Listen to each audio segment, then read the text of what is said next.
Bonjour à toutes et à tous. Comme on parlait hier des différents maillons de la chaîne de l'information scientifique et des erreurs que ça pouvait colporter, on va rester aujourd'hui sur ces différentes erreurs et voir quelles sont les plus courantes et comment essayer de s'en prémunir. Alors, des erreurs relativement courantes mais qui ne sont pas très graves, ce sont les petites confusions, les petits contresens, les petites erreurs d'échelle. On se trompe d'animal au moment de donner tel ou tel insecte par exemple. C'est pas bien grave, ça montre juste que le journaliste ne sait pas vérifier l'information qui tombe sur lui. C'est-à-dire qu'on a par exemple un communiqué de presse qui ne va pas trop détailler ou être un petit peu trop rapide. Le journaliste ne va pas faire l'effort de comprendre exactement ce qui est marqué, mais tout simplement parce que la formation n'est peut-être pas la bonne non plus. Quelque chose en revanche de beaucoup plus problématique, c'est la confusion entre corrélation et causalité. Vous allez avoir deux événements qui ont l'air d'être liés entre eux, mais on ne sait pas si l'un est la cause de l'autre ou inversement. Et souvent, surtout dans les titres d'articles d'ailleurs, on va se rendre compte que ça étant mal compris, on va avoir une cause qui en fait n'est pas issue de l'étude, c'est quelque chose qui a été extrapolé soit par le communiqué de presse à nouveau, soit par les journalistes, et puis souvent c'est vrai que ça fait des titres un petit peu ronflants. Alors une fois par exemple on va voir que le vin c'est pas bon, et puis en fait après on va voir que le vin c'est bon. Ça ne veut pas dire que ces articles sont nécessairement mauvais, mais pour les personnes qui restent beaucoup sur le titre pour se faire une idée de l'information, on a ici une information qui est assez disparate, et ça c'est pas très bon. Ça donne l'impression que la science va un petit peu dans tous les sens et qu'on ne peut pas trop alors qu'en règle générale c'est quand même plutôt solide. Quelque chose que je conseille pour essayer de gérer ça au mieux, c'est tout simplement de mettre le lien des études scientifiques dans l'article de presse, parce que ça c'est quelque chose qui manque aussi parfois. Ça a plusieurs avantages. D'une part ça montre la source, puisque ça montre que le journaliste s'y est travaillé correctement, et d'autre part ça permet au lectorat d'essayer de corriger un petit peu les erreurs qu'il peut repérer. Les erreurs de contresens dont on parlait au début par exemple, si vous avez quelqu'un qui va rappeler au journaliste qui s'est trompé, eh bien ça permet de corriger l'article, et ça c'est quelque chose qui est assez positif quand les journalistes corrigent eux-mêmes leurs petites erreurs. Un autre souci qu'on va rencontrer fréquemment, ça va être l'extrapolation des données scientifiques dans les articles de presse. C'est-à-dire qu'on va avoir des limites qui seront clairement établies dans l'étude, et ces limites ne vont pas être utilisées par le journaliste au moment d'écrire. Donc on va avoir des paragraphes qui ne seront pas du tout nuancés comme le peuvent l'être l'étude.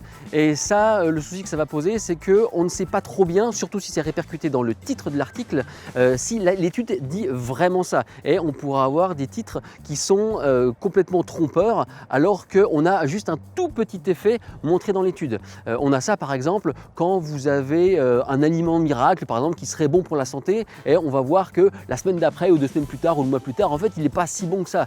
Évidemment ça ne va pas se baser sur des nouveautés scientifiques, mais les titres vont donner l'impression que c'est le cas. Et ben voilà, ça, quand la personne voit ça, elle ne se doute pas qu'en fait les études scientifiques ne sont pas du tout aussi claires que ça. Et ça c'est un problème. On va se rendre compte que cette extrapolation existe aussi dans les communiqués. Par exemple, quand vous avez la NASA qui fait une très grosse annonce, et qu'au moment où ça sort vraiment, alors que tout le monde en a déjà parlé comme étant le renouveau de la science ou je sais pas quoi, bon, l'annonce n'est pas si extraordinaire que ça, hein. On avait eu aussi cet effet incroyable avec cet adolescent canadien qui avait, paraît-il, trouvé une cité maya en regardant les correspondances avec les constellations. Bon, il y avait une espèce de carré, on pensait que c'était ça, et puis une fois qu'on avait vérifié, bah non, en fait c'était un ancien champ de maïs. Voilà. Et bien, quand la presse va comme ça trop s'emballer alors qu'on n'a pas suffisamment d'informations, cet effet d'annonce va ensuite laisser l'impression que la science, c'est un petit peu, vous savez, on s'emballe, puis après, ah bah tant pis, on rétropédale. Alors que souvent, les scientifiques sont quand même beaucoup plus prudents que ça, sous réserve évidemment de communication plutôt bien faite dans le communiqué de presse. Un truc auquel aussi il va falloir faire attention, ça va être l'idéologie des journalistes ou des rédactions. Pas que l'idéologie soit mauvaise en elle-même, c'est elle qui va permettre de sélectionner telle ou telle étude, et puis c'est elle aussi qui va formuler un angle intéressant pour la traiter. En revanche, il faut faire attention que cette idéologie n'aille pas déformer les faits ou en masquer. On serait soit presque avec du mensonge par omission, ou alors sur des conclusions qui à nouveau sont beaucoup trop fortes par rapport à ce que dit l'étude. À nouveau, quelque chose qui est intéressant pour s'assurer que ce qui est retransmis dans l'information soit bien ce qui est dans l'étude, c'est de mettre le lien de l'étude, on l'a déjà dit, et ça c'est très intéressant. Nouvelle chose aussi à laquelle il faut faire attention, ça va être la portée de l'étude, sa force, parce que ça on ne le voit pas dans l'étude en elle-même. Il y a des moyens d'inclure l'étude dans des revues systématiques ou des méta-analyses pour s'assurer qu'elle est bien pertinente. On ne tire jamais une conclusion avec une seule étude. Mais ça, c'est quelque chose qu'on développera dans la prochaine vidéo. Et donc, je vous donne rendez-vous demain, ici, à la même heure. Salut!